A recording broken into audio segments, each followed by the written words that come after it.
Welcome into the Sports Buffoons Podcast.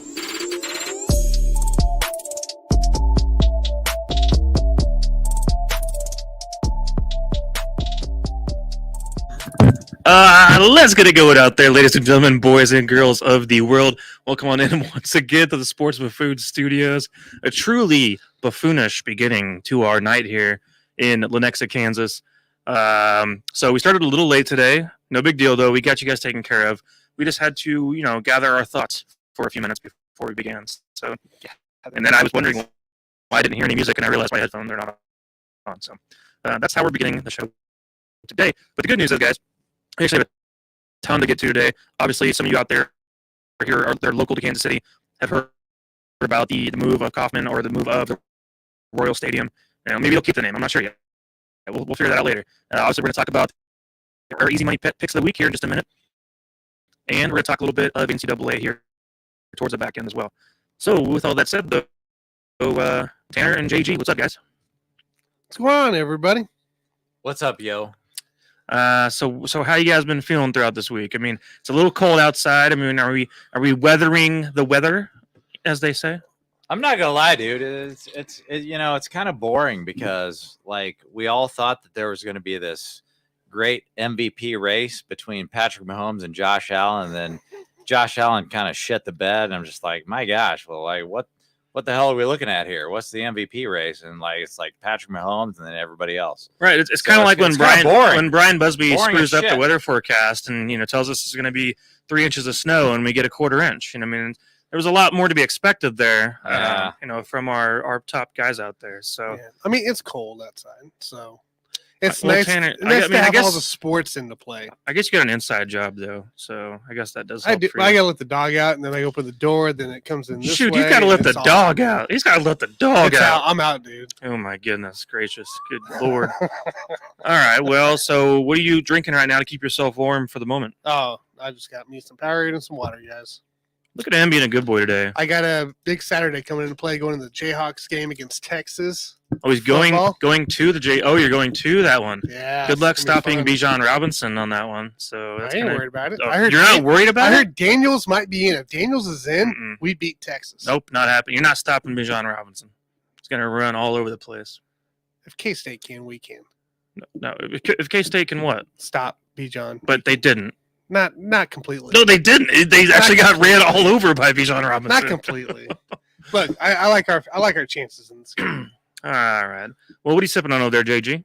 Well, we got the Imperialis from Avery Brewing Company, which I haven't actually had that in the last 2.5 months. So I'm very excited to try that, and it tastes amazing. It's amazing you can find this stuff anywhere around stores, it sounds like. So, well, not anywhere maybe, but specific stores around town can carry some Avery. We're not going to tell you where we bought it because it's a secret. Well, otherwise it's going to be running out. I mean, all of our viewers are going to be just running to the local store to grab their Imperialis. So they're going to want to go grab it. So that is for gosh darn sure. So with that said, you guys, I'm glad we got that all taken care of because we got to jump right into it today. Because I'm very excited to say I'm back on the winning path on my NFL picks of the week. So let's get down to the easy money bets of the week, kicking it off hard tonight with you guys. You know the definition of a baller. That is right. You know the definition of a baller. A baller is batting 800% right now on the win percentage. And that is, I'm now currently sitting at 8-2 on the year with my easy money bets of the week for you guys. So back on the winning track. I did take an L 2 weeks ago, so just good to get back on a win again. I had the Eagles and Commanders game going over 44. That was a clear cut over in that game. Actually, we went down to 43.5 because I found a better line. So I still hit, though. But I told you guys, I was sticking with 44 no matter what. Because you told me to go the 43.5. Oh, well, if it's there, I guess I'll take it. But I was still cool with 44. So, anyways. I mean, it still hit either way. So. Anyways, I'm good. So, Tanner, go ahead, take it away with how did we do? All right, guys. So, last week, JG started out the week, had Houston plus 5.5. They ended up not covering an 8-point loss on that one to the Giants. But he had Arizona plus 3. Got that win. So JG finishes up 6-8 going into play for week 11. Last week, Mike just talked about it. Eagles Washington over 43.5. They ended up hitting the 52 or something like that. Yeah. So that was a nice W there. So Mike is 8-2 into that. And then I had actually a lot of them into play. So I had Seattle lost, Iowa won, K-State won. So that's 2-1. Jayhawks lost 2-2. TCU got that victory against Texas, like I called it, 3-2.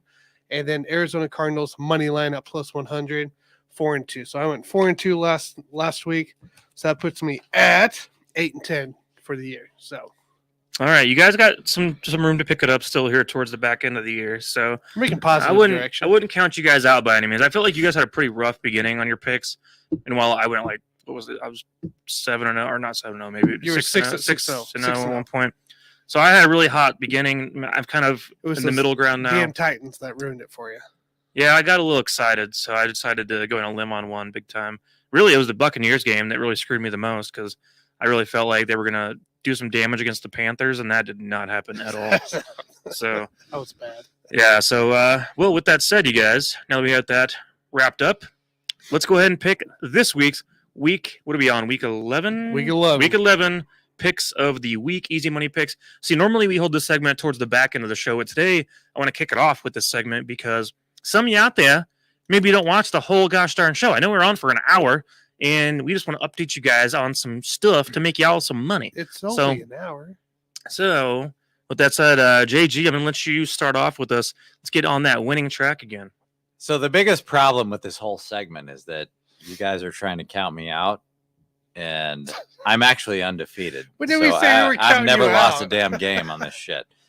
So, I'm undefeated, right? So you should probably listen to me first. So I'm going to start out with Arizona Cardinals. I'm going to take them +8. So they are at home versus the 49ers. Arizona is 4-6. The 49ers are 5-4. I'm going to take the Cardinals to win this game. There's a lot of smoke screens going on right now, whereas, Colt McCoy has a knee injury. Kyler Murray, we don't know if he's going to play.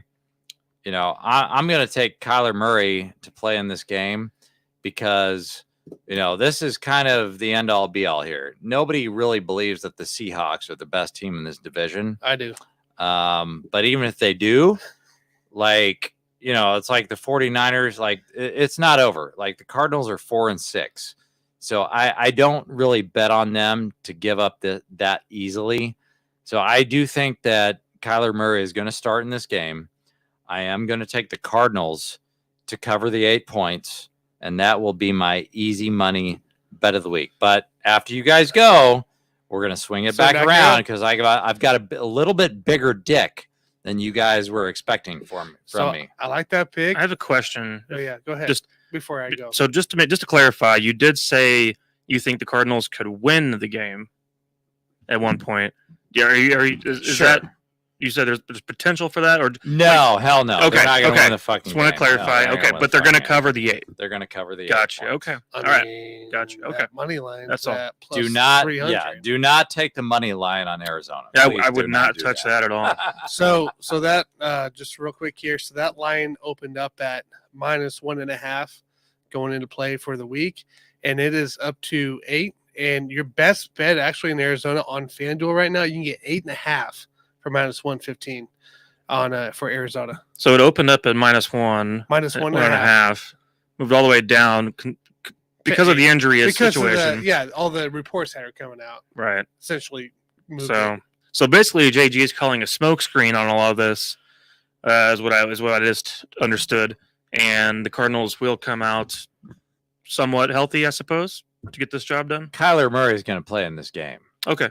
So Yeah, no, otherwise, it's a Monday Night Football game. because otherwise you're throwing the whole year away, and there's no reason to throw the whole season away when you're that close to being in first place. There's no excuse for that. That's probably a good point right there. Because if they do take an L right here, then they're probably done for. Because here's the thing: if Kyler Murray tweaks his hamstring again, who gives a shit?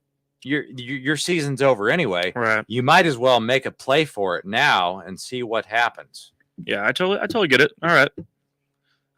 Tanner, what is your easy money pick of the week? Actually, this should be pretty easy in this play. So Buffalo right now is calling for, what do they call it?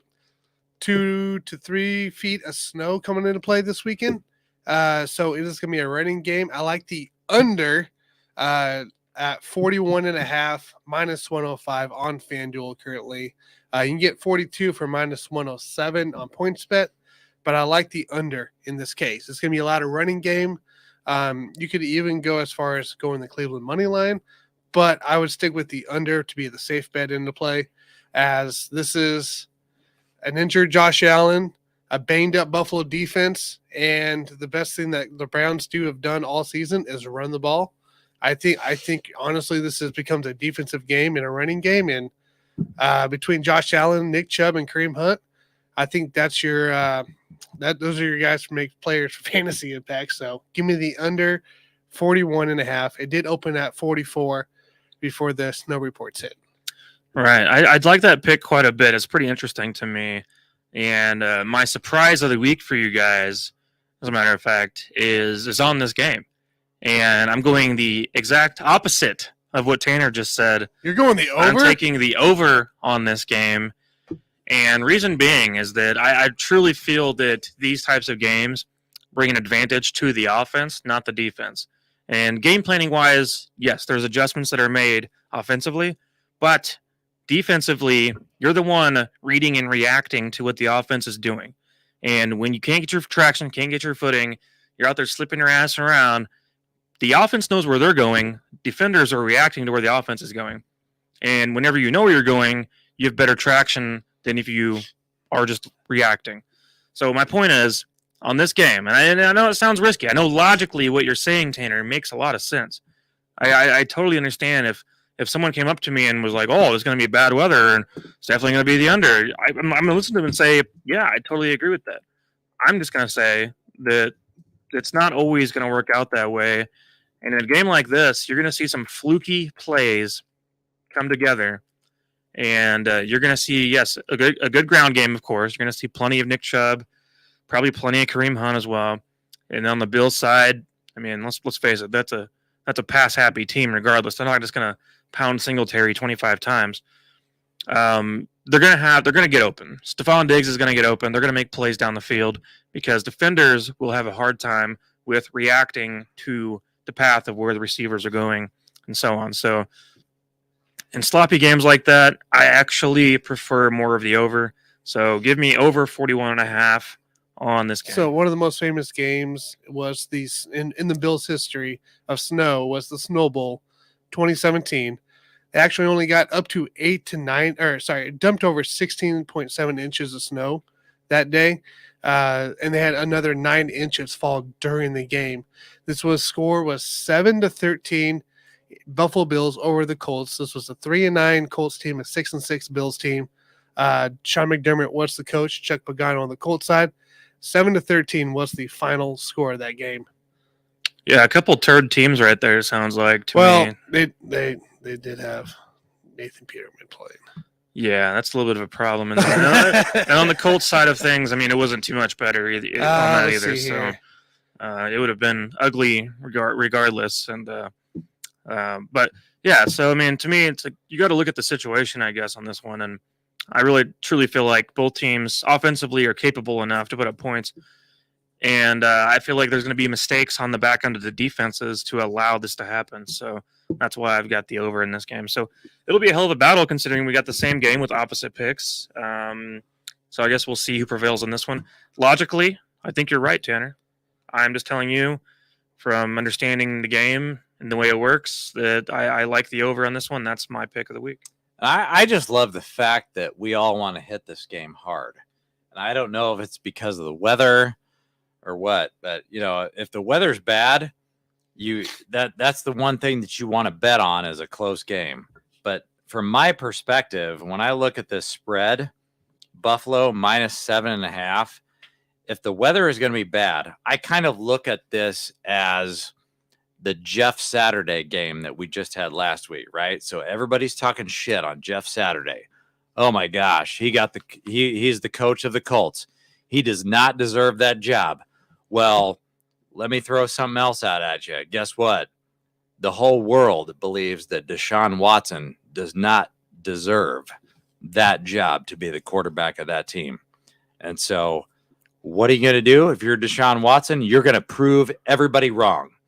And so Deshaun Watson is going to start in this game. It's going to be a close game. And I'm not going to be shocked if Cleveland wins this fucking game, okay? But I am definitely going to take Cleveland to cover because the weather is going to be shitty. And, 7.5 points, I'm taking Cleveland, okay? So give me Cleveland plus 7.5, right? And Buffalo is just kind of reeling because when you look at the Buffalo Bills, they're reeling partially because they just lost the last game, but the other part of it is the fact that they are the Super Bowl favorites. Okay, so everybody in the world thought that the Buffalo Bills were the Super Bowl favorites. Well, that's not exactly what's happening right now. And while I think the Buffalo Bills could be there in the end, it's looking a little bit different right now in the middle of the season. And this is kind of a trap game for the Bills because I think everybody in the world is expecting a bounce back from the Buffalo Bills and Josh Allen. And I just don't think it's going to happen. So give me Cleveland plus 7.5.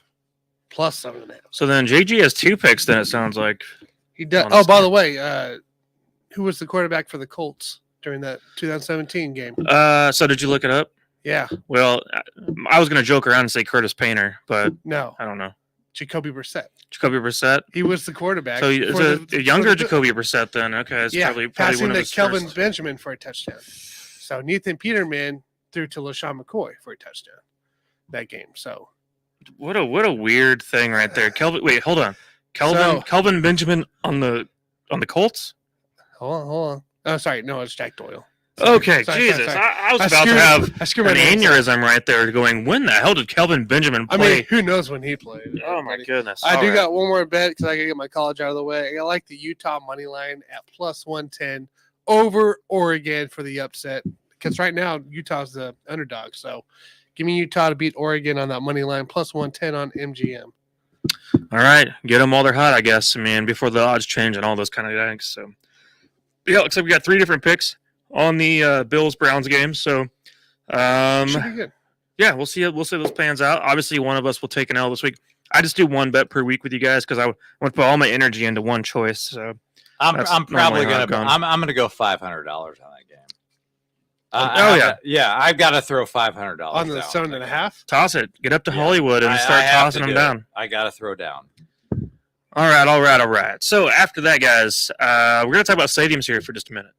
And you guys saw the thumbnail, you saw the title, and the news is, as of yesterday anyway, that John Sherman, the owner of the Royals, is going to be moving a stadium downtown eventually. Now, I think this will take quite a bit of time, so it might be a thing where, even 2 years from now, we got a stadium ready to roll down there. I think it's still going to take a few years from now.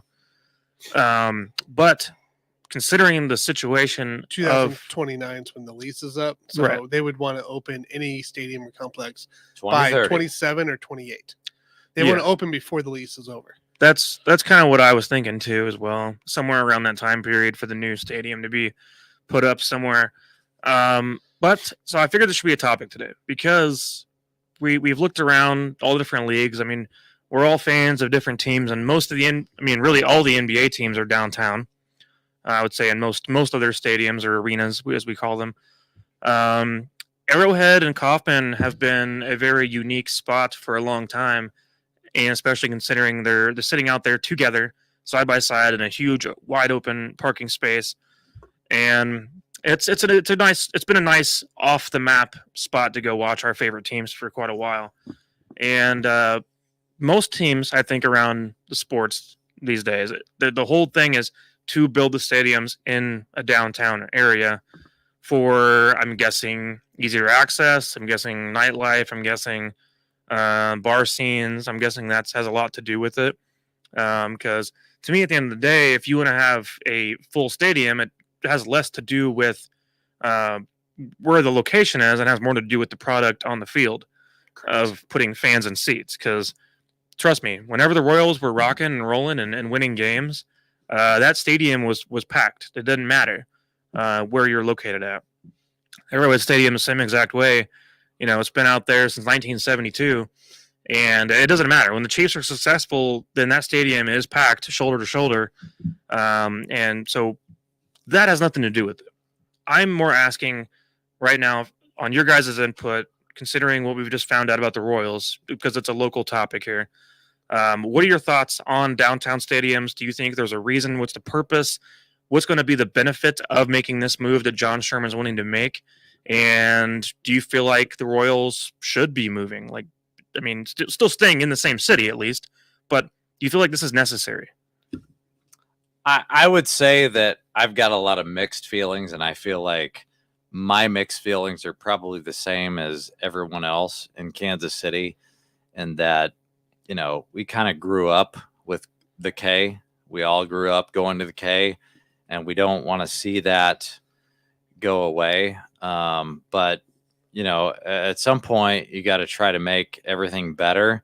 And so if they could go move into a downtown stadium, you know, I don't have a problem with it. It's just like, I feel like when you're talking about Major League Baseball, so we all know that we've talked about this before on this show. A Major League Baseball is a declining sport. And so the way that you can make a declining sport better is just to try to embrace your roots. And so my vote would be to not move it to downtown, but just to keep it at the K where it's at right now, because I just feel like there's so many memories at that place. And I feel like people in Kansas City identify with the K. And I just think that at some point, you know, you want to move it to downtown, that's fine. But I just feel like it's just not going to do much for the city. I mean, you're going to have to tear down a bunch of buildings, and it's not going to happen until 2030. And so a lot of people that followed the Royals, you know, a long time ago, they're not going to be around to see this thing happen. And so, you know, it's kind of like, you know, you can move it to downtown, but I just think if I could put a vote in, I would vote to stay at where the stadium is right now. Keep the K where it's at, not move it to downtown, because at some point, just like MLB, it's a declining sport. You know, you're gonna make more money, quite honestly, if you just keep the stadium where it's at, than if you move it to downtown and you're all of a sudden you're trying to, you know, bring the sport into the younger crowd, which might not actually embrace it. And what are we doing here? That's my question. What are we doing here? Because when you're trying to bring in a brand new stadium to a new generation, we were talking about the millennials and Gen Y and X and Gen Z and what have you. What are we really doing here? Because we're trying to cater to the Royals as Kansas City, and I just don't know that we're going to add that much more value to the city if we move it downtown. It's a declining sport, and I think that there's more value in just keeping it where it's at. Right. To me, it's one of the questions is what's the reason? What's the purpose of doing this? What is this going to be the benefit of bringing the stadium to a downtown atmosphere? Because it's not like the Sprint Center, you know, the T-Mobile Center, whatever you guys want to call it right now. It's not the same thing, because that venue is used for many different things in regards to just anything exciting. Sports, obviously, basketball is played there. We've had Big 12 tournaments there. Many concerts, of course, there. WWE is done there. If you have a baseball stadium in downtown, it's going to be used 99% of the time for baseball. You might have your occasional, maybe Kenny Chesney plays there instead of Arrowhead. You know, Something like that could happen every once in a while. T Swift comes into play. Yeah, there we go. Yeah, you got maybe your T Swift will play there, but then again, she's selling out Arrowhead twice. By the way, Correct. she has back-to-back nights sold out both. So I think she's going to stick with the larger crowd on that one. But entertainment purposes wise, it doesn't benefit anything other than it's still the same game. And the Royals have done a lot of upgrades to Kauffman over the past 10 to 15 years, and they've done a great job with the upgrades. I mean, the way they've reconstructed the entire outfield is amazing, and craft and draft, and they've added different things and across the way to make Kauffman, what was already a really, really nice ballpark, into something that's comfortable and fun to be at. There's really, in my opinion, nothing wrong with Kauffman Stadium as it stands right now. There's nothing I would change about it, as a matter of fact, because once they built that home run wall out there in the outfield, so you could actually go back there to maybe actually see the field from a different angle for once. Yeah. That was one of the most coolest, fun things I got to do when that was first put together and built back there. And that was roughly 10 years ago. And I was standing there at the home run wall right there. If Pujols was about to hit a bomb because the Royals weren't hitting any, I was going to be there to make that catch. And that was just something exciting to be able to have. So now we've built the stadium to a full circle. And it's like we put all this work into it, and I understand it's the fourth oldest stadium in the MLB. Lots of renovation, lots of money. Lots of renovation.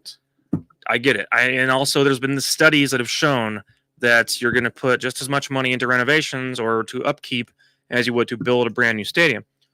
I understand all of that, but at the same time, thinking about the reasoning of why putting it downtown makes any sense just doesn't make sense to me. Yeah, it's all about value.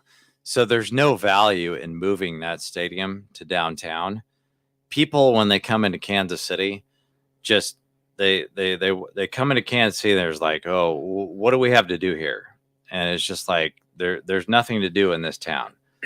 And to me, it's not value added to spend a shitload of money to build a stadium downtown versus keeping it where it's at, which is where that's our heritage, guys. Like, all of our heritage is going to the K, going to Arrowhead, going to that part of Kansas City to spend time with our families and our friends and watching our sports teams.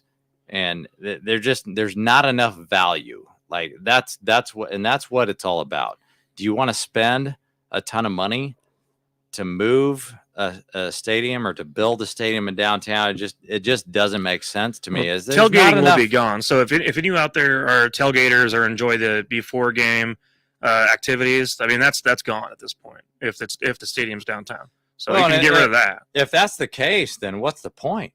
Like, you've taken all of the value at that point, because that's what people want. They want to be able to tailgate. They want to be able to get fired up and support their teams.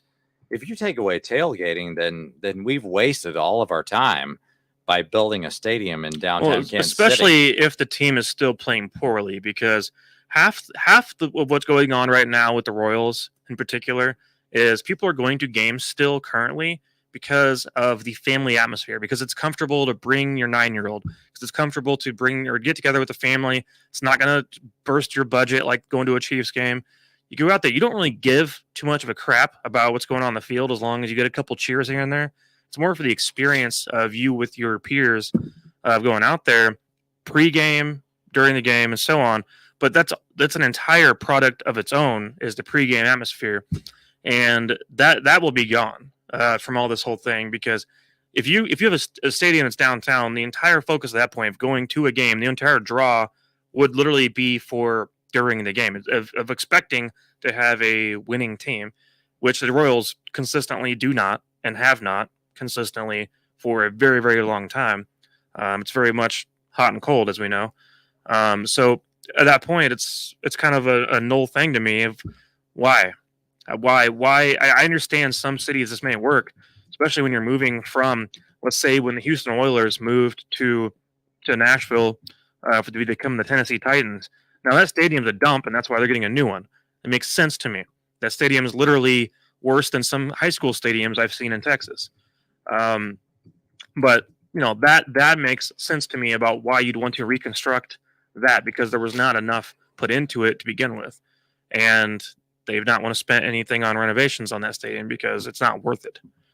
In this situation, with where Kaufman's located at, with where Arrowhead's located at, there's no reason at all, in my opinion, to move this around. But Tanner, I'd like to hear what you have to say about it. I had some colorful words with our friends yesterday about it. Yeah. After he goes, you're gonna want to hear what I have to say about it. Just by You the got way. more? Why don't you say it?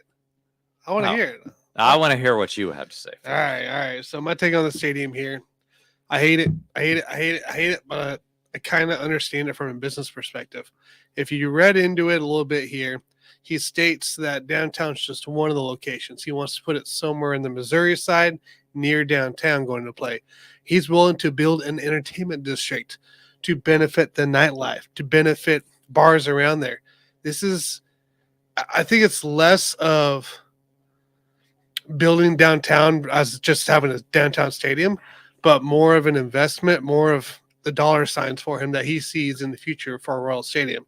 If you have hotels, if you have restaurants around there, guess what? Those businessmen that are traveling in from who knows where, right? Colorado, California coming into play. Guess what? All they got to do is take a 5-minute Uber and you're going to the Royal Stadium versus having to go 20 minutes out of the downtown or whatever to go to Kaufman currently. It's also a visual thing. I hate it because I love where Kaufman's located. I love the fact that when I go to Chiefs Arrowhead and I look over, I see Kaufman. When I go to Kaufman, there's Arrowhead right there, right? Best setup I can think of right now. So my debate against that, real quick, Tanner, and I think I stated this yesterday in our chat, was You might have, I don't know. Was the That's a fact lot that of words. why put a stadium in the middle of businesses? Why not build businesses around the stadiums? That's what I'm saying. So why not, if you're John Sherman, obviously a billionaire, do whatever the hell you want. Why not start constructing businesses around the stadiums at that point? Bring that entire huge open space of land, make it a better experience and place to be around. Because I mean, to be fair, it's not the most perfect part of town necessarily. I mean, it's off on its own for sure, and there's not a whole lot to do within a 5-minute walking distance by any means.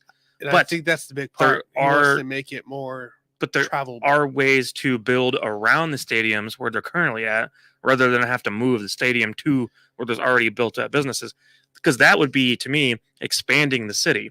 When you can build businesses around the stadiums, you're expanding the city. You're now creating new businesses and new nightlife, not just adding to ones that are already there. But they're still 20 minutes away.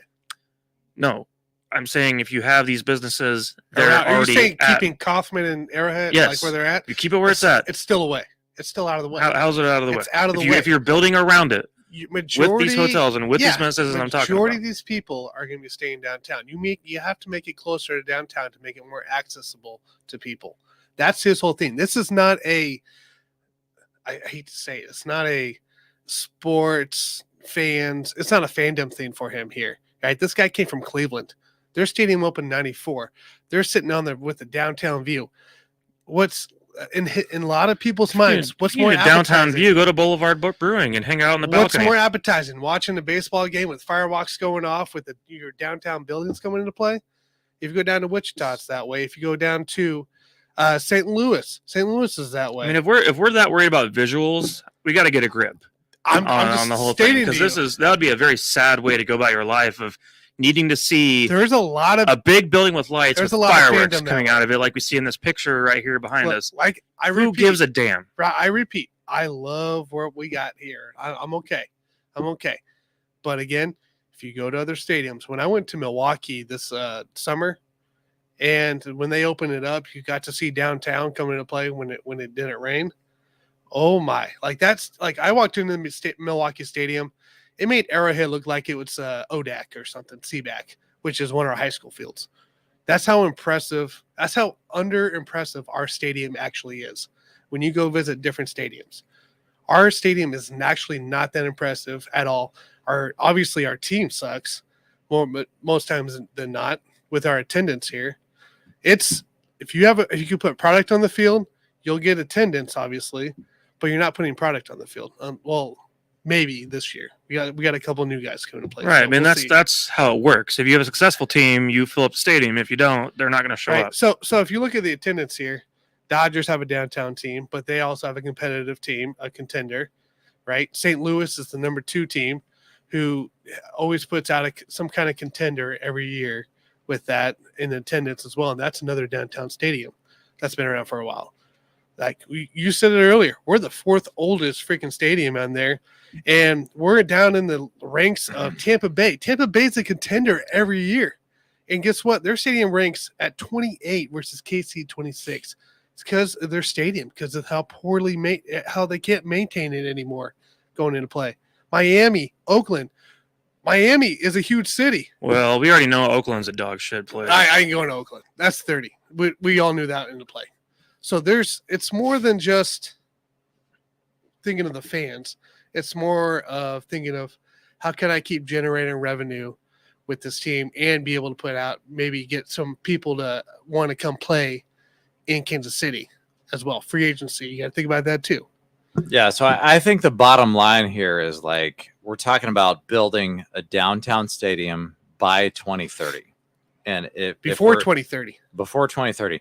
But if we're sitting here in a vacuum, then I love the idea. Yeah, it's a great idea in a vacuum, but we're not in a vacuum. You know why? Because every time I talk to people that are not from Kansas City, they come to me and they say, that city is a shithole. And I know this is going to be a very difficult thing for you people to hear out there that are listening to this show. This town right now is a shithole. So we are not going to just build a stadium in the middle of our downtown, which looks like shit. Not in the middle, no. It's not going to happen. It's not going to happen by 2030. So that's kind of the debate that we're going back and forth on is like, do we want to do that right now? Or do we want to try to do that by 2030? Because it's not, they're going to have to tear down a bunch of buildings that look like hell. And that's a long process. So do we want to go through that long process for the next 10 years? Or do we want to go ahead and keep the stadium where it's at? It's not having to be in the middle of downtown. It doesn't need to be across from Power and Light, right? They want to make their own district. Look what the Kansas City, what is it? The women's soccer team just is building a new stadium right off of Riverfront there, right? In Riverview, I guess it is. So that's brand new. I mean, that's supposed to be a pretty elite stadium there by itself. It's not necessarily you have to tear down buildings in the middle of downtown. We don't want it in the middle of downtown, for God's sake. But if they do build it off, build it on the outskirts like the Kansas City women's team did. I'm just saying at the end of the day, how much value did you add by doing this? Because I feel like probably a lot more value than we're thinking. There could be the same amount of value by just leaving it where the hell it is every time, leaving it where the hell it is right now, because that's where people want to go. That's where we want to go to watch games. Well, that's where fans want to go, but that's not what Sherman wants. Sherman wants this. Well, he's one guy. He ain't getting this. He's just one guy. He's the owner. He's one guy. He's like 99. And then there's us. Well, whatever. Yeah, more power to him. this. He can do it. Personally, I don't see a whole lot of benefit in moving it downtown, because that's just been kind of the common narrative of most large cities is just move all the stadiums downtown. Every time you build a new one, just throw it down there somewhere, and people will just show up. But as I was stating yesterday in some of our group chats, was this is not going to help necessarily the team get better. I mean, that comes down to whoever's constructing the organization, whoever's doing the drafting, whoever is putting together cheap free agents, whoever can make a choice to actually splurge every once in a while, like Ewing Kauffman used to do. Putting a team down, right? Colorado's another team going into play that's not very competitive most years. They're number 9 in the attendance range, and they got the downtown stadium, right? The Rockies.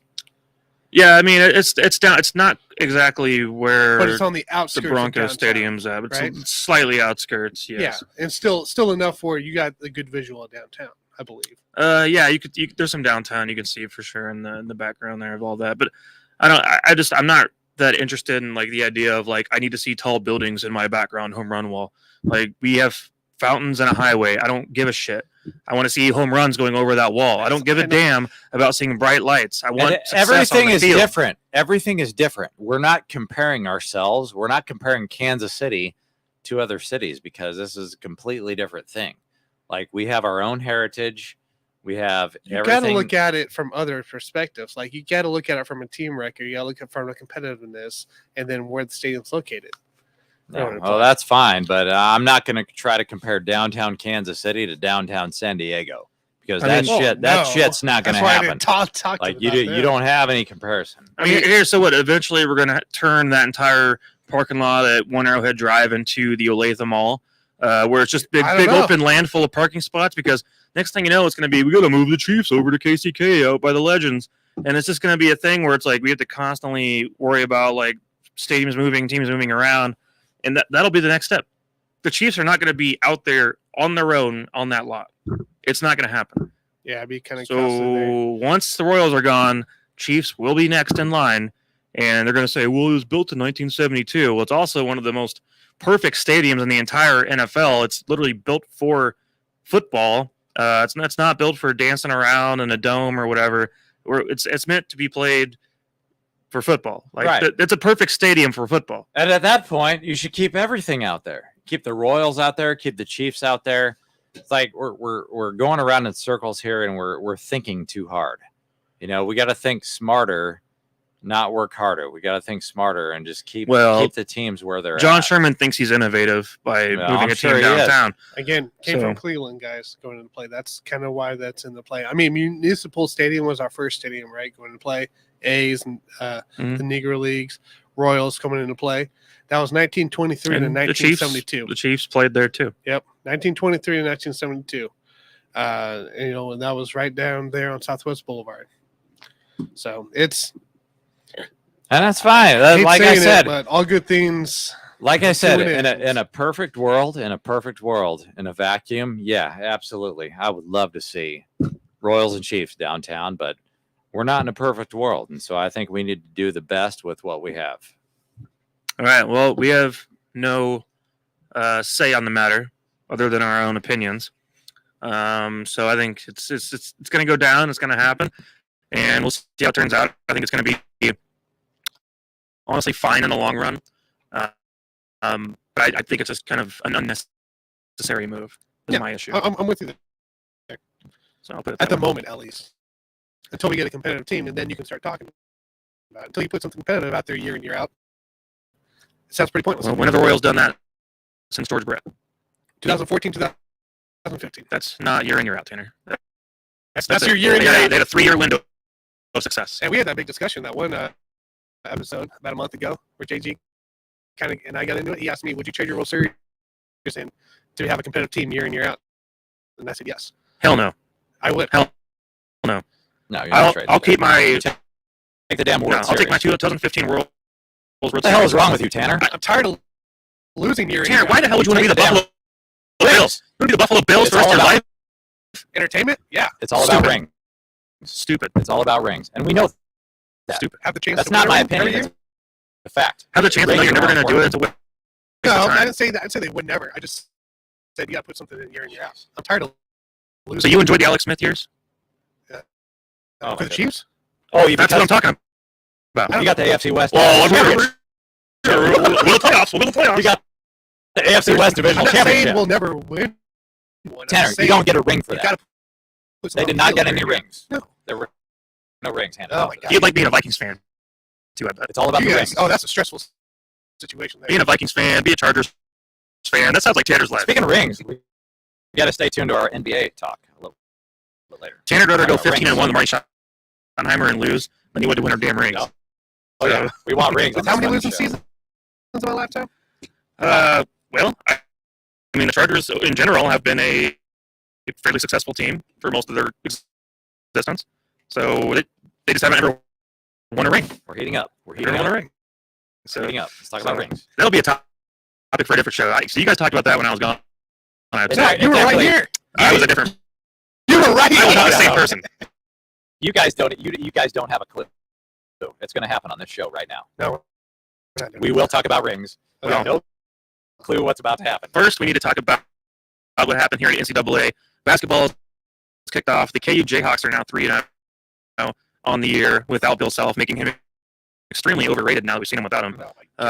So clearly, Bill Self was not necessary, and all those people out there that say fire Bill Self, they're proven right. They're proven right. You should fire Bill Self. Bill Self's at practice still. He's still practicing. I don't know, but when it comes down to court management, he's not out there. He's not on the court. Not on the court managing the game, is he? I hope that my brother's not listening to this show.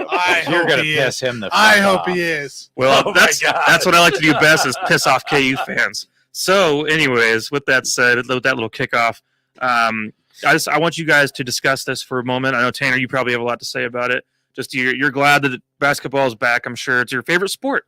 We talked about this recently. Your favorite sport is college basketball. So you should be excited. I'm a little pissed off because I also had was it Kentucky? Michigan State, Kentucky last night. Kentucky. I had Kentucky beating Michigan State because Carrington Harrison told me that it was a guarantee. Carrington Harrison on 610 told me it was a guarantee Michigan State would lose. Did he watch that Gonzaga game? His ass told me there's a guarantee they're going to lose. So I literally went out there and I just did what he said. Me being a stupid sports bettor decided to go. I'll bet we'll get. Well, I don't know a damn thing about basketball. I appreciate Michigan State giving me that $15 for that W. So, well, I didn't need much there. Like, granted, it went double overtime. Great game, great effort coming to play. Actually, some pretty damn good inbound calls too to solidify up though. So it's the last time I listened to a bastard on the radio. Don't bet Kentucky Sunday versus Gonzaga because they're facing Gonzaga Sunday. So now Kentucky is going to be 2-2 coming after Sunday. All right. Well, anyways, let us have it. I don't have a lot to say right now. I feel good as a KU fan right now. Duke was a good game. I got to see them not only push ahead, but also have to come back in the second half and show that they are capable of doing that, capable with the leadership going to play, and make the shots when they need. If they can just get it to Grady Dick, we'll be fine. Okay, Grady Dick's amazing. I think the whole thing with KU is just like they came out strong to start the game, very strong, very fast, very physical. You know, the name of the game in basketball, and not just in college, but in the NBA as well, is like, can you make stops? And that's what KU did. Yep. And so when you have the ability to make stops and play solid defense, and not just in a couple of games, but for the entire season, when you have the ability to make stops and play defense, like, you are a championship contender. And I don't care if it's college or the pros, like, that's what KU did. And that's why they won that game against Duke, is because they were able to come up with stops. They were able to control the game with defense, and that's what it's all about for me. I mean, and honestly, like, you can take that to the NBA or the NFL, like, both of those sports. That's what we specialize on this show, is basketball and football. If you can make stops, that is what will enable you to win games, win championships. And that's exactly what KU did. I mean, they were able to make stops and lock down the Duke Blue Devils in that game. Yeah, no, I fully agree with you there. I mean, KU has a pretty good schedule coming into play. Southern Utah, NC State, Texas Southern. Then we play Seton Hall, Missouri, and then Indiana. So when does KU play Missouri? December 10th. I think okay. It's all at the Sprint Center, I'm pretty sure, or something like that. So nice. So how do you guys feel in general? I mean, do you think, in comparison to other KU teams, and I know you two watched the national championship, was that a year and a half ago, I believe? Back last April. So was it last year? Yeah. So it was last year's season that you guys watched that together. That was this year. It was this year. It was this year, and Mr. I wasn't with you guys, but it was Mr. Brews, right? You guys watched the game. It was this year, dude. Correct. Mr. Brews, and you guys got to April, watch, May. which is now closed down. Did they officially close? Oh, it's closed. Oh. Yeah, it's closed down. That team was kind of a buzzsaw, but at the same time, like, I'm not going to discount this year's KU Jayhawks, because as long as you are willing to play defense, as long as you are willing to buy in to the defensive side of the court, you have a chance. And like, the Jayhawks have a chance to repeat this year.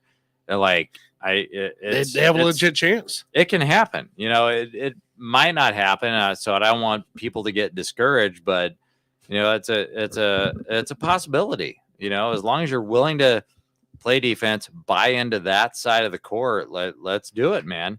I want to go back to back. Let's see what happens. Honestly, it comes down to what we've seen in past KU teams is literally this part of the section of the schedule before Big 12 play happens is these underrated teams, NC State, Seton Hall, even Missouri right now. Missouri's not playing too bad at basketball. Like, we have to be able to take care of these guys and not fall into a trap like we've done the last few years going to play. If we can do that, this team has real focus coming into play as we enter Big 12 team. I got a question for you guys. This is a year in, year out thing for Michigan State and Tom Izzo for what he does for his team every year. He always plays in one of the hardest pre-conference schedules year in, year out.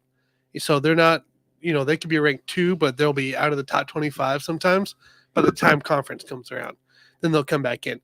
What's your thoughts on this? Like, how for a young team, right? A college team. So you have freshmen, sophomores, juniors, seniors coming to play.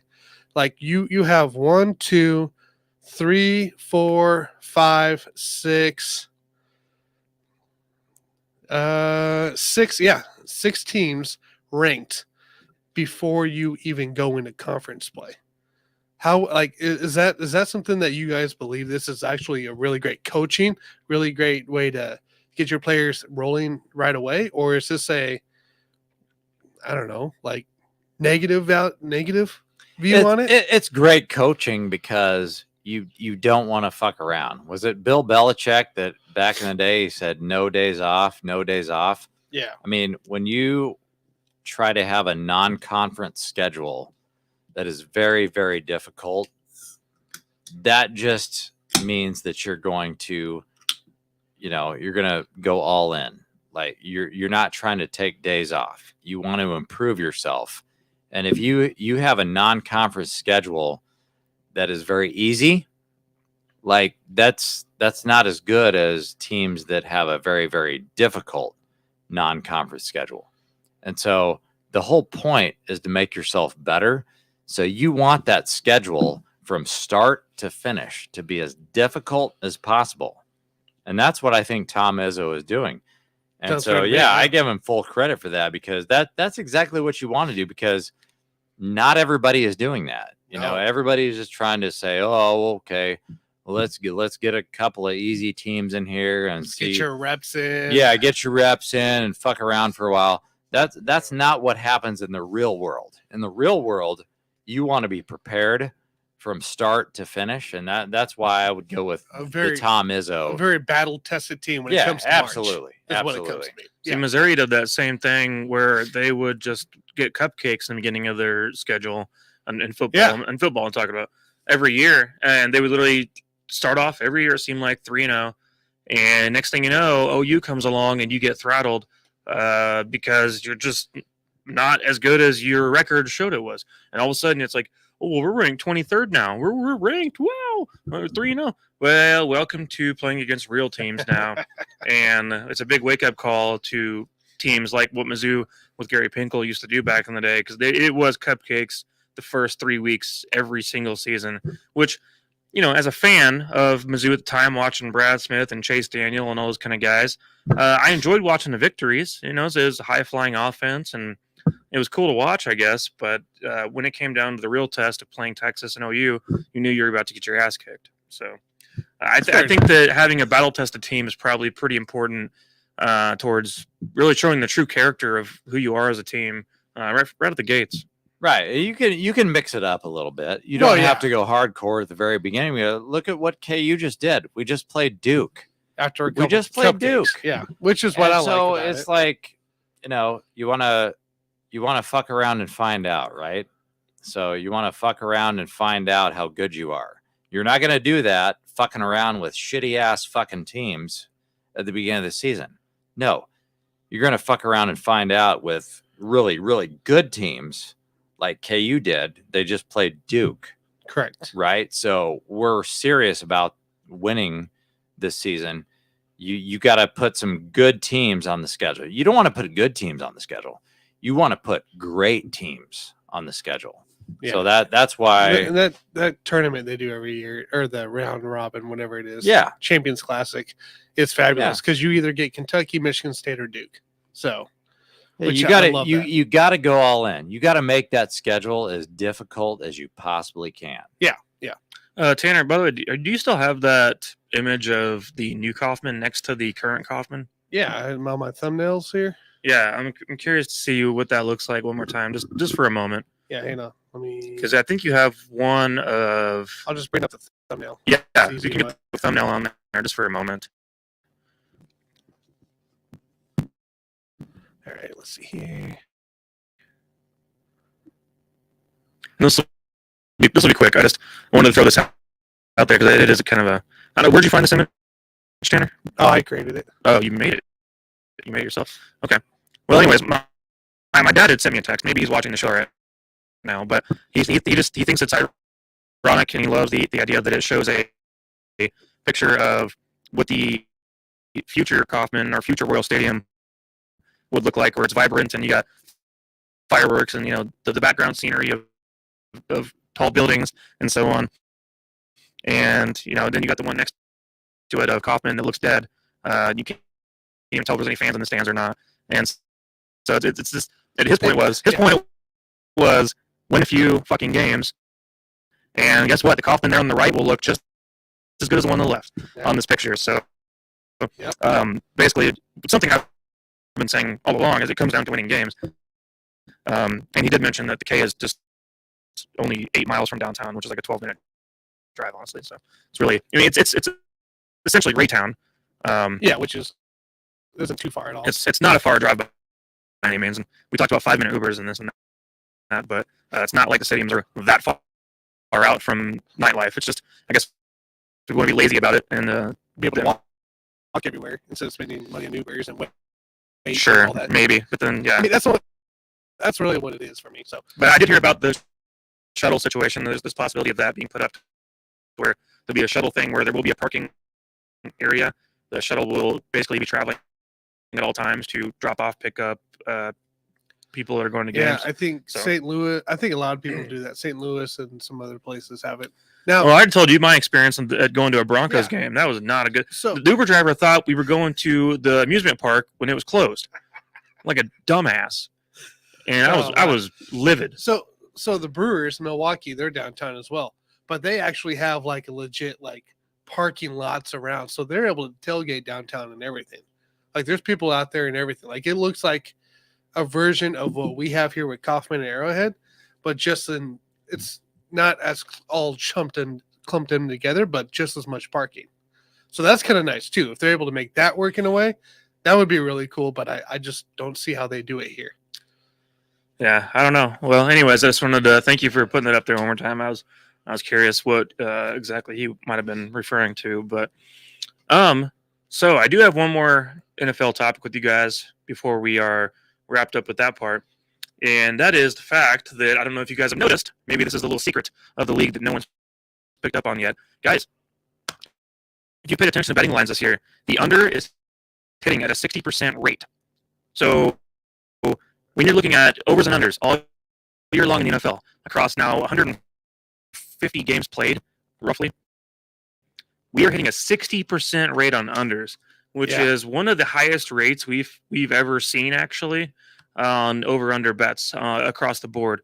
And the reason I bring this up is because right now the average NFL offense is scoring 21.9 points per game, which is the second lowest it's been since 2007.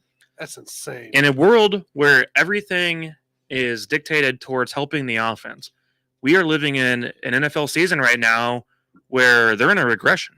Offenses actually suck this year. So you look across the league, you go, oh, it's great quarterbacks. Jalen Hurts is playing great. Josh Allen and Patrick Mahomes and, all these great young quarterbacks and big names.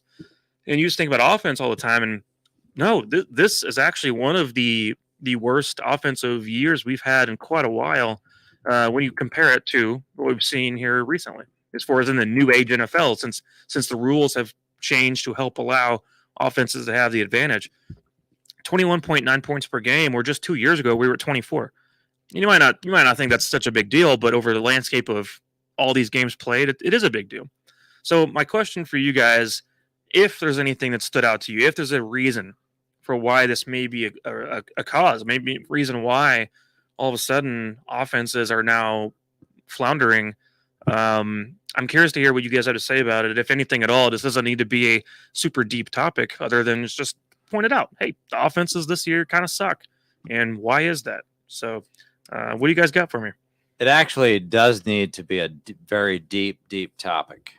And the reason I say that is because for years and years, if not decades, we have been begging for more offense in the NBA and the NFL. And those are the two sports that we cover the most on this show, NBA, NFL. We've been begging for more offense, and that's exactly what we've got. But as we know, in both of these sports, everything runs on a pendulum. And so the pendulum is starting to swing back. Why is it swinging back? It's because the Buffalo Bills fans wanted the overtime rules changed. And we want more flags to be thrown in these games. So when things don't go our way, we want the NFL officials to throw more flags. We want everything to be more regulated. And what is the result of that? We have fewer points because the NFL says, no, you know what? You're exactly right. That we didn't get that call right. We didn't get this call right. Now we need to start throwing more flags. And so that's exactly what's happening right now. The result of more flags and more rules and more regulations in the NFL is that you will have more flags and we will get these calls right. But at the same time, you will have more flags, you will have fewer yards, fewer touchdowns, and you will have ultimately fewer points. And so this is kind of I'm speaking from a long-term perspective. The NFL and the NBA for decades, they've wanted, ever since Michael Jordan retired, right? If I can compare this to the NBA, ever since Michael Jordan retired, we've wanted more offense because those teams back in the 90s, NFL, NBA, they wanted more defense. Well, ever since then, we wanted more offense, and that's exactly what's happened. Now the pendulum has started to swing. Now the fans have started complaining. These calls are not right. We want the NFL officials to throw more flags. Now the points are going to start to come down because people are tired of getting the calls wrong.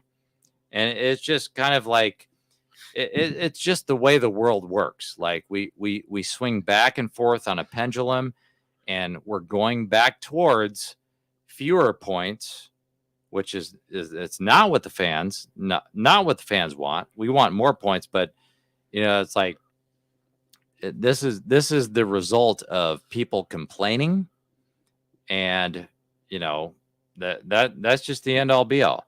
People complain, oh my gosh, this shouldn't have happened. Why didn't you throw a flag? And that this is the result. So all of you fans out there that like to complain, you are getting exactly what you want for the next 10 years because we are reverting back to the mean, and we will have fewer points scored in all of these fucking games because people complain. We need more flags.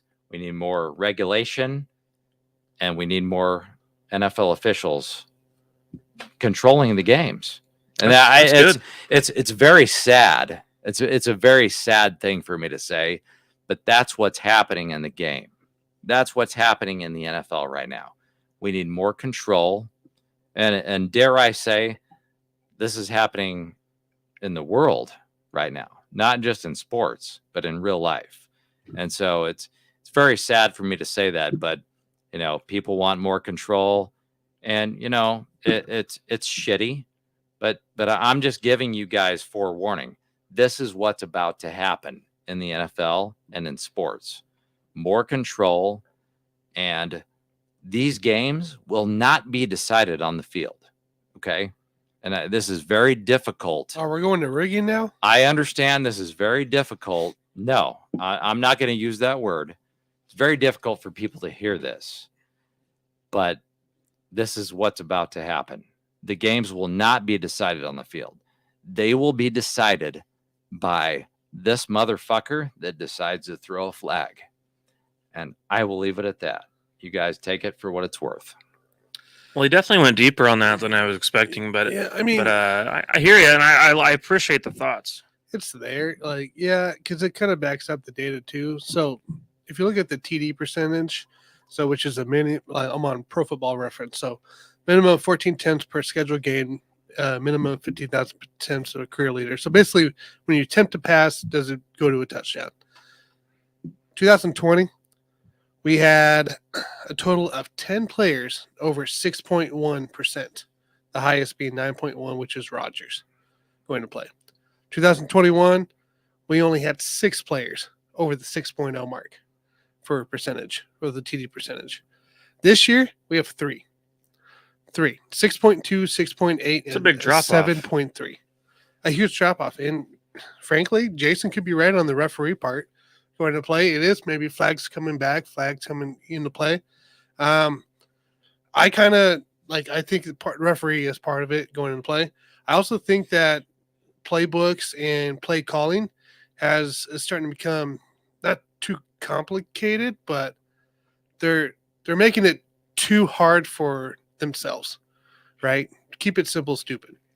Go out, go score a touchdown. Don't do all this mix and match and all this stuff like that all the time going to play. Well, I mean, in some ways, I think we got to look at this and also credit the defenses too, because correct. You maybe are in a situation where defenses have adjusted so amazingly to the current offense as we see in the NFL, yes, that the offenses are now in a position where they need to now adjust to what the defenses have figured out over the last few years. Because what happens in the NFL is they copycat off the NCAA all the time.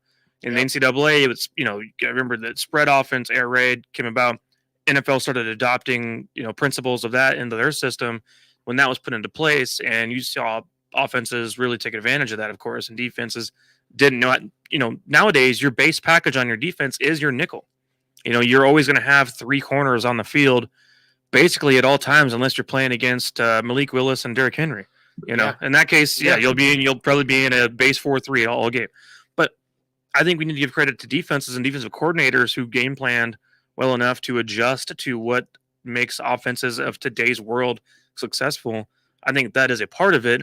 I also want to blame Russell Wilson for the entire number itself because he sucks ass.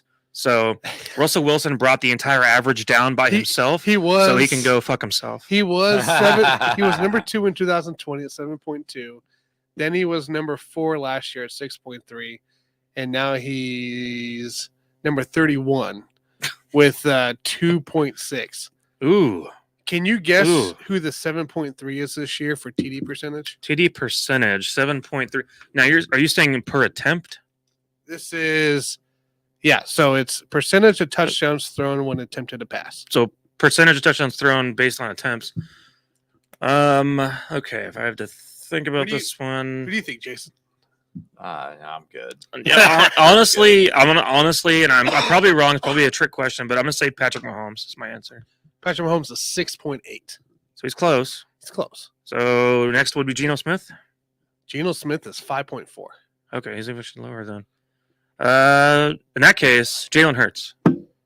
Jalen Hurts is. He's having a search, so probably bad news. 5.3, right below Geno. So the question is, who is the most efficient touchdown passer this year in the NFL? That's Geno Smith by far. Geno's 5.4. Right, and Okay. Patrick's Tua. Ooh. Tua! Fuck! Jesus. Jesus. Okay, I don't know why I didn't even think about Tua. That makes sense. That makes sense. So yeah, he's only played 8 games, but he's at 7.3 TD percentage. It's not like he has any damn receivers on that damn team. Right? No Like, Tyreek. It's No not like he Waddle. has to try that hard. Yeah. No Jeff Wilson now. But so. but basically, the average at this point It has gone down has tremendously. nearly gone down 50%, right? Yeah. So like right now, like if you, right below 6 is Josh Allen and Justin Fields. Yeah, 5.9 and 5.8. So we have all these great young quarterbacks right now in the league we've talked about, and especially in the AFC. And it's somehow we're having a passing problem in the NFL, having a passing efficiency in the NFL. Which comes back to, for a lot of teams right now, is no running game. So there's a lot more to it than I think what we're It's looking at. A lot of inconsistency in the running game across the league. Correct. So, but yeah, that's just one of the hot stats I found that kind of show the digressing of it, which is why we are seeing more unders coming into play. Yeah, and I don't know if this is going to be a continuation going forward of the unders. Normally, I like to just ride the streak with it. So if we're sitting with this amount of unders, I say this is how this year is. Yeah. At the moment, and just keep rolling with your unders if you're betting the unders. That's my opinion on that. But things can, I guess, change over the course of time. But I wouldn't really bank on it this year. I think this is just kind of a weird year where we're going to be down low on the offense. Yeah, I'm with you there. I think it's just one of those years. So, anyways, good discussion, you guys. I'm glad you guys had all of that to talk about with the NFL. We have one more thing, guys, before we wrap it up here today with you guys. JG had a little question for us earlier off the air that I think you want to present here on the air. Now we're going to dive back in the NBA for just a moment. So I like the question because I think it's a very, very good one and debatable. But go ahead, JG. What's your big NBA question of the day? Guys, if you've been listening to the NBA topics today, it's all about Ja Morant. So Ja Morant last night had 36 points, 8 rebounds, 4 assists, 3 steals. And right now, the big discussion is Ja Morant a superstar right now? We all know that, that's not even a question. We already know he's a superstar. Yeah. So I wanted to put a better question on this show right now is, we're looking at that 2019 NBA draft. So Ja Morant had an amazing game last night at the New Orleans Pelicans.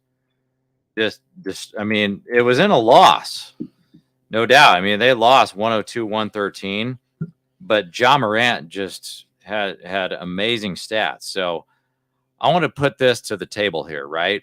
So 2019 NBA draft, Ja Morant versus Luka Doncic. Okay. So I want to know, when we look at these two guys' careers, like 10 years from now, 12 years from now, whatever, who, when you look down the line, who's going to have the better career between Ja Morant and Luka Doncic? And Tanner, I'm going to let you go first here because this is a real debate. This is not just something that, you can just write the other person off. Like, this is legit. And so I want to hear from Tanner first. Like, who will have the better career between Ja Morant, Luka Doncic, 2019 NBA draft? Tanner, go. I think Luka has a little bit more promise coming into play for things. So last year we saw it in the playoffs. He was able to take down the Suns going to play, outplayed Booker. This is a guy that has pretty similar skiers and similar mentality as a Kobe, a Dwayne Wade, that kind of style. Like that's kind of what he reminds me when he goes out and played ball. If you take him off, it's not going to be pretty. A Jimmy Butler style player, right? Going to play. If you look at his games played and games started, he's missing his first game of the season, and we're 13 games in. Okay, this is how much he plays all the time. He had 72 games played, games started, 20, 21, 22, 61, 66, 65. That guy's on the court completely. This is what I love about him. He's on the court. He's trying to be out there, and he is, quite frankly, the Mavs at this point. But the reason I say Luka isn't because of his play, because of the caliber player he is. We all know this guy is something special going and playing that we're going to be watching for a long time. It's the team he's on. The Dallas Mavericks, Mark Cuban, they're not afraid to make moves. They're not afraid to say, hey, you know what? We actually got something here. We got some players going to play. We can go out and we can make a free agent. We can go out and, see what we can get out of some trades going to play. I think the fact that he's with Dallas is the best case scenario We saw it with Nowitzki when he was there. That they're able to make moves. They're able to say, "Hey, if we're in contention, we're going to go out and we're going to give them everything that we possibly can to make this guy successful." So I don't think it's between the franchises they're in right now. So if like Ja Morant was able to get out of Memphis and maybe go to a team such as, well, not Phoenix, right? Because Devin Booker can't get any help to save his life. But maybe like a Jazz at this point would be really good support. Like Ja Morant, he misses games. You saw him be a little fragile last year. He did play 57, but he missed some key games towards the end. Leg injuries going to play. I think that keeps catching up to him the more and more they play through the NBA with 72 game seasons plus going to play with playoffs. Because unlike college, you have to there's a lot more games to play going into play. So I love Ja Morant. I love watching Ja Morant going to play. I think this guy is a superstar as well. I just think there's going to be more support for Luka going forward because if anybody's going to move between those two, it's going to be Ja Morant. And if he goes to the wrong spot, he's not going to get the help he needs going to play. So, Mike, right quick, I want to get your quick thoughts on this because Ja Morant was the second pick in the draft in 2019. Luka Doncic was the third pick in the draft. Do you have a preference in this argument, or you just want to, what are your thoughts on that? Well, they're pretty even right now. But I think they're very, very different players, different styles of player that we're talking about. But I do like the comparison right now is who's going to have a better career. And truth be told, and I realized last year Luka is an asshole, and I say that, and that's good. I That's say that yeah. as a token of respect in a lot of ways. Actually, not so much demeaning. Because it pissed me the hell off as a Suns fan watching his ass smirk his way up and down the court every fucking time he made a play. You remember what happened though, right? The whole reason why Devin Booker ended up losing that game. When Luka went to go pass the ball to the ref, Devin Booker stole it from him and then gave it to the ref kind of thing. Yeah. Like it was one of those instances that Luka just kind of looked at him like, right. Are you kidding me? So well, there was a lot of antics in that series for a while, and there was a lot of showmanship of guys trying to punk each other out a little bit here. A lot of this. And the Suns definitely feel a certain way about Luka, and I understand why Luka probably feels a certain way about the Suns. I get it. I truly, as much as I do like watching Ja Morant, I think he's an amazing athlete, and in a lot of ways going to be a lesser version of Steph Curry as he matures, as far as a perimeter shooter. I mean, no one's going to be as good as Steph Curry. Steph is Steph. Like, yeah, and I'm not saying it's going to be anywhere close to that necessarily. But as a perimeter shooter, I think Ja Morant has a amount of talent that's at least up there with what Steph can do. I think that Luka is the total package. I think that's the difference, is that he brings the mentality, he brings the physicality, he brings the intangibles, clutch. I think that just he knows when to turn it on, and when he's turned on, you don't want to get near his dick. So it's not good. Yeah, you don't want to do that. So my answer for your question is I think Luka has the better career. And did he not already win like MVP of a European league or something like that? Yeah, because he came from that side. So I mean, like the guy has already been familiar with being MVP of other leagues. I mean, I feel like it's a matter of time at this point with him in the NBA to get that job done too. So this is kind of a trick question. I give you guys a trick question. I said, who's going to be the better player between those two guys that are part of the 2019 NBA draft? And I feel like it's all about Luka, right? Because I look at 6'7" versus 6'2", and when you look at Ja Morant, when you're watching him play, you're like, my gosh, there's no way that he's 6'2". Like that's impossible, because the guy is averaging 29, 6, and 7 for the season. It's insane. He plays with such reckless abandon, which I respect. I love that style of play. Was he like a young Westbrook then? Absolutely. Yeah. Okay. He's a young Westbrook, but if I've got to pick who's going to have the better career, it's got to be Luka Doncic, because he's 6'7". He was the third pick in the draft, Ja Morant was the second pick in the draft. Luka Doncic is averaging 34, 9, and 8.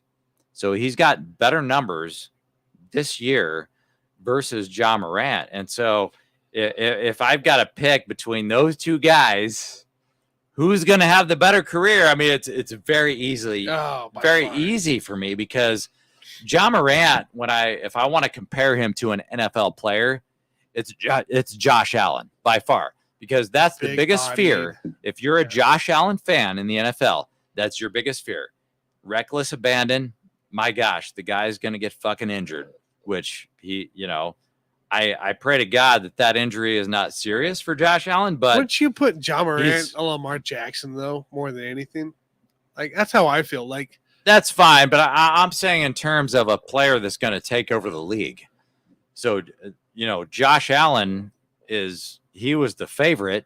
The Buffalo Bills were the favorite to win the Super Bowl this year, and we don't know what's going to happen. But Josh Allen is like he plays with reckless abandon. He doesn't care about sliding when when somebody's trying to tackle him. okay. And just like Ja Morant plays the same way with reckless abandon, but the guy is 6'2", and so for me, Luka Doncic will have easily the better career because he's got better averages right now, and he's playing at 6'7". So Doncic will have the better career between those two, but that is not the correct answer for my argument on this show. The correct answer is who will have the best career of the 2019 NBA draft. Guess what, guys? It's neither one of those guys. Anna, don't you say nothing here. No, definitely not. Definitely not. Are you going to go Jordan Poole? The guy that will have the best career from the 2019 NBA draft is the Poole party. I knew it was going to be. It's the Poole party, guys, because he's right in the middle, right? So Luka Doncic, 6'7", Ja Morant, 6'2", Jordan Poole is 6'4". Guess what? He put up against the Spurs 2 nights ago, 36, 2, and 3 steals. Why did the national media blow up last night? Because Ja Morant put up 29, 6, and 7. Why is 29, 6, and 7 that good? When Jordan Poole 2 nights ago put up 36, 2, and 3 steals and a block. Okay? Jordan Poole will be the best player out of this draft class. So if you chose Luka Doncic, I will give you props. He will be better than Ja Morant. You are correct in that argument. But he will not be the best player out of that draft class. It's not going to happen, dude. Jordan Poole, 6'4", pick number 28, first round, 2019 draft. Do you guys know what his free throw percentage was last year? He led the NBA. 80? He led the NBA. He was the best free throw shooter in the NBA last year at 92.5. He is the heir apparent to Steph Curry and Klay Thompson. Do you know why we never talk about him? Because he's coming off the bench behind Klay Thompson and Steph Curry, so nobody gives a shit. Well, guess what? You guys are going to give a shit within the next 2 to 3 years because he is the heir apparent on the Golden State Warriors. He will be the best player out of that 2019 draft. He will be better. He will have a better career than Ja Morant or Luka Doncic. You can take it to the bank right now. Jordan Poole is going to be washing Luka Doncic's shoes every playoff series. Yeah, good luck with that. Well, at some point in their career, Good they luck will with be that. facing off in a playoff or championship situation, I would say. So, Let me ask you this. Who's got more championships? Oh, Jordan here we Poole? go. Oh, I Who's love got more it. rings, Mike? Mike, can you please tell me who has more rings? Is it Jordan Poole Jason. or is it Luka Doncic Jason. or Jason. Is it Luka Doncic or Jason. John Morant? Does John Morant? I think John Morant had a When ring. Didn't Steph Curry he? leaves, Did these guys have any fucking rings, or did Jordan Poole have when a ring? Steph Curry leaves, Klay Thompson gets traded, and Draymond Green retires, Jordan Poole is your Latrell Sprewell of the Golden State Warriors. That's your team. He's got a damn ring, dude. He's got a damn Yeah. ring. Is he a fucking superstar? He's not a superstar. Well, get ready. He's coming. Not a superstar. He's coming, bro. He's coming. I have no comment. As soon as I went through that, And suck you, here, the moment, I the moment, should have known anyway. the moment that Luka gets a ring and the moment that Ja Morant gets a ring, you let me know. You let me know when I those will. fucks get a I ring will. because it's not going to Hey, happen it's- before it's- Jordan Poole. Steph hiring? Steph hiring? Dude, Jordan Poole's going to get another ring this year. Yeah, is Steph hiring? Because I'm sure more people would like a ring too. Jordan Poole's going to get 2 rings Yeah. before these other guys get a single. Thanks, Steph. Thanks, Clay. Thanks, Draymond. Thanks, Wiseman. Best Thanks, player Wiggins. out of that draft ever. No. All right. Well, I'm glad you guys got that out of the way because I have no comment, and we are done with this gosh darn show. Wait. I didn't get it out of my system. I didn't get Cam- it out of my Cam system. Johnson is going to be a better player. Right? I'm going to let you finish the show. But just to be clear, I did not get it out of my system. I'm going to get it out of my system 6 weeks from now. Zion, by the way, was number 1 in that draft. Look up the RJ stats. Barrett was 3. Oh, Zion will be fine. so. See what Jordan Poole did against the Spurs. Oh, 2 I'm nights not ago. looking it Just up. just look up the stats, I'm dude. not looking it up. If anyone out there watched the entire show, I appreciate you guys very, very much. You guys are the real ones out there. Because we had subscribe, a lot follow. of random ass shit we talked about today. It was kind of a packed show for sure. Lots of different things, lots of different topics, but some heated topics that obviously we needed to discuss for a while with you guys. So with that said, though, we're gonna have some big stuff coming up very, very soon because we have Thanksgiving next week. Chiefs and everything is rolling in a certain way where they're the 1 seed. We're about to have some more Chiefs topics here in the future because it's going to be very prominent towards what's going on heading into the playoffs. We are only a month and a half away from legitimate playoff discussions. So let's hope the Chiefs can hold on to that 1 seed right now since the Bills have been screwing around. And but NBA, of course, is going on. So we'll have much more of that in the future with you guys. So with all that said, I'll see y'all in the next one. Outro. See you guys.